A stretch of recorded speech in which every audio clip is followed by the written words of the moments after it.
Monsieur Abdoulahad Ndiaye, vous avez la parole. Abdoulahad Ndiaye, il n'est pas là. Ah. Monsieur Yungar Dione se prépare.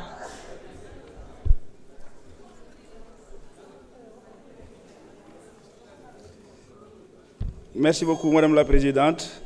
Monsieur le ministre de l'Enseignement supérieur, Monsieur le ministre du Budget et des Finances, Madame le secrétaire d'État, porte-parole du gouvernement, nous l'en disons, nous sommes collègues.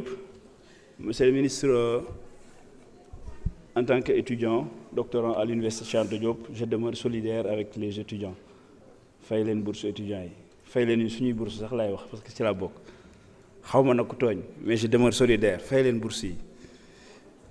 Monsieur le ministre, quand on entend mes collègues des 46 départements, on entend souvent les mots dolli ñu doyalu ñu deferatal etc. des 46 départements. Alors que nous, à Louga, on devrait dire, monsieur le ministre, mosol ñu.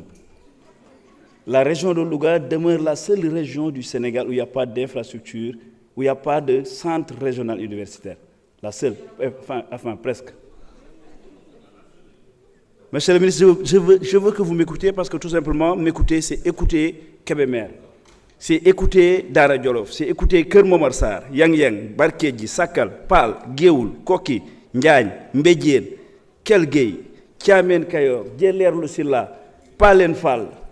Monsieur le ministre, m'écoutez, c'est écouter la région de Ahmadou Sakhir Lo, le fondateur de l'Institut national de Koki.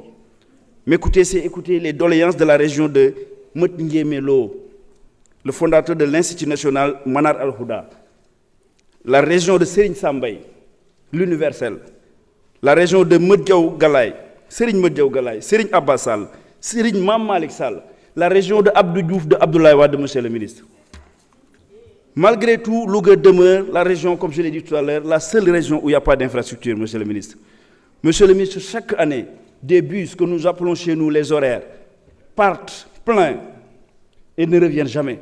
Parce que tout simplement, nos étudiants ne reviennent jamais. Parce que tout simplement, nos enfants s'en vont. Monsieur le ministre, des études ont montré que plus de 60% des bacheliers de la région de Louga abandonnent. Parce que tout simplement, ils vivent des conditions extrêmement difficiles pour faire leurs études dans l'enseignement supérieur. Monsieur le ministre, on peut accepter d'être relégué au second plan sur le plan de la reconnaissance. Mais sur le plan de la connaissance, monsieur le ministre, nous disons non. Dañuy bañ quand même, dañuy lank. Mën nañu nangu monsieur le ministre. Ministre yi fi ñëw yépp di présenter seen bilan, di présenter seen budget.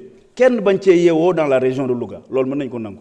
Mën nañu nangu benn DG d'envergure bañ a yeewoo ci région de Louga, mën nañ ko nangu. Mais lu ñu mënul nangu mooy suñuy doom di wër ci Sénégal ngir taxale ay solutions yu ñu mën a jàngee monsieur le ministre. Loolu mënatuñ ko nangu. Et en plus, li may éclairer monsieur le ministre, c'est que les solutions sont là. Et ce qui me fait mal et ce qui me fait même honte, monsieur le ministre, c'est que dans le plan PSE de Macky Sall, le fuyard, dans la phase 2, on y parlait déjà de l'université de Louga. On y mentionnait même la région oubliée. L'oubliée, Louga, la région oubliée des infrastructures universitaires. Et en plus, il me semble que l'argent de la Banque mondiale et de l'AFD était déjà disponible. Donc, monsieur le ministre, il manque qu'une seule chose, de la volonté et une seule chose, un mot, oui. Dire oui pour que le gosse de Rite Diaw deviendra ingénieur.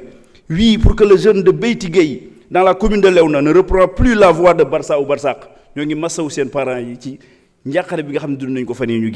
Monsieur le ministre, dire oui pour que la fille de Kermbarik, Kebendote, Bofen, Warak, peut enfin étudier chez lui et avoir une chance de réussir, monsieur le ministre. Monsieur le ministre, un oui pour que Louga cessera d'être le grand oublié du Sénégal, monsieur le ministre.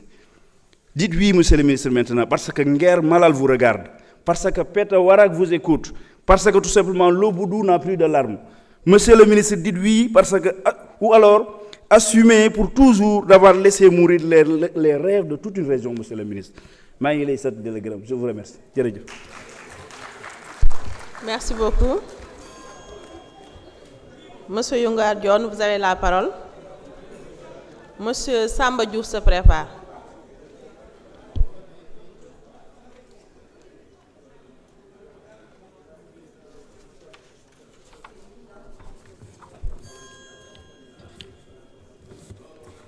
Assalamu alaikum wa rahmatullah. Monsieur le ministre, mes chers les ministres, vous allez bien. Messieurs les ministres, le 30 janvier 2025, yaa ngi woon fële nga xam ne ni mooy Lac Rose doon fa saytu benn projet bi nga xam ne ni muy Lac Rose Ville Verte projet Orascom ñu lay féliciter bu baax a baax ci déplacement boobu waaye mënuma commencer sama kàddu tant que commencé wu ma ci loolu parce que projet boobu monsieur le ministre am na 5 voire 6 doomu Lac Rose yi nga xam ne ñu ngi prison fu mu toll nii ndax projet boobu donc dañu bëggoon nga bàyyi ci xel bu baax a baax ak recommandation yi nga bàyyil sa ministère ñu nga xool ndax ñu ngi ko topp ba léegi. Monsieur le ministre, madame la présidente maa ngi lay nuyu bu baax a baax monsieur le ministre, chers collègues, en lançant l'agenda national de transformation Sénégal 2050 le 14 octobre 2024, le Sénégal s'inscrit dans une dynamique vertueuse de transformation systémique porteuse d'une vision d'un pays souverain, juste, prospère. La réalisation de cette vision ambitieuse nécessite notamment la formation d'un capital humain de haute qualité, très averti des problématiques contemporaines majeures et enclin en y apportant des réponses pertinentes à la hauteur des enjeux de tout ordre. C'est pourquoi je me félicite du gouvernement, à travers le ministère de l'enseignement supérieur, à placer l'éducation, la recherche et l'innovation au cœur de la transformation structurelle. Ainsi, je salue le lancement de l'agenda de transformation de l'enseignement supérieur et de la recherche et de l'innovation, qui constitue, en dernière analyse, un outil susceptible de révolutionner ce secteur.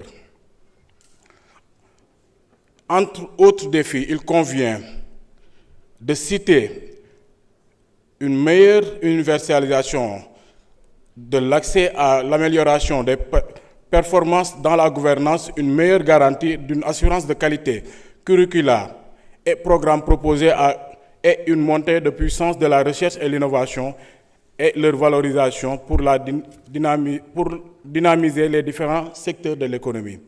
Monsieur le ministre, loolu daf ñuy may ñu jëm ci li nga xam ne ni mooy question yu ñu la war a mën a poser surtout en ce qui concerne les doctorants sama prédécesseur muy honorable Lahat wax na ko léegi muy doctorant dañu gis ni la situation des doctorants au niveau des universités dafa xaw a précaire parce que dañuy gis ni les doctorants en même temps que les étudiants en master bénéficient pratiquement une bourse pratiquement d'un même montant et ñu gis ni aussi tamit les doctorants am na ña nga xam ne ni mën naa ne man bàyyi naa leen fa ba ma jógee université ba léegi mais 14 ans ñu ngi def seen thèse te boobu ba léegi ñi nga xam ne ni mooy seen professeur encadreur ñoom ñoo leen di tardel.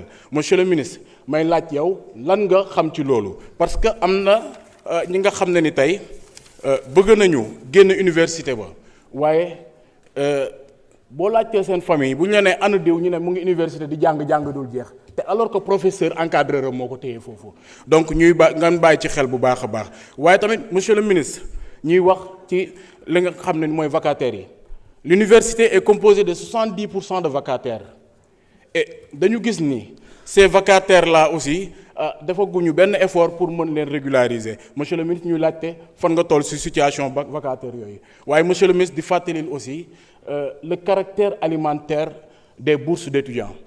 defe naa ni ku fi nekkoon étudiant xam nga ni parfois di nga dem ba ñàkk xaalis sa ticket ngay jaay pour mën a jënd mburu wala nga mën a jënd dara pour mën a au moins subvenir à un besoin ba nga xam ne muy besoin primaire muy lekk donc monsieur le ministre ñu bàyyi xel caractère alimentaire boobu nga xam ne ni étudiants yi ñu ngi koy jooy muy bourse yi waaye nag du ñu jeexal te remercier wu ñu wala féliciter wu ñu notre sœur muy Fama Dieng bi nga xam ne moo nekk UAM.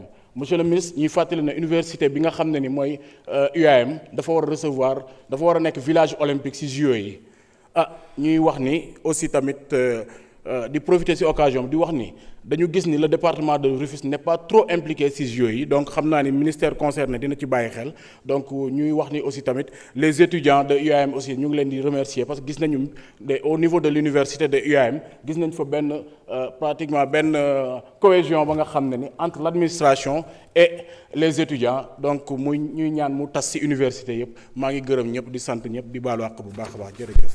Merci honorable. Monsieur Samba Diouf, vous avez la parole. Madame Jacqueline Sagna se prépare.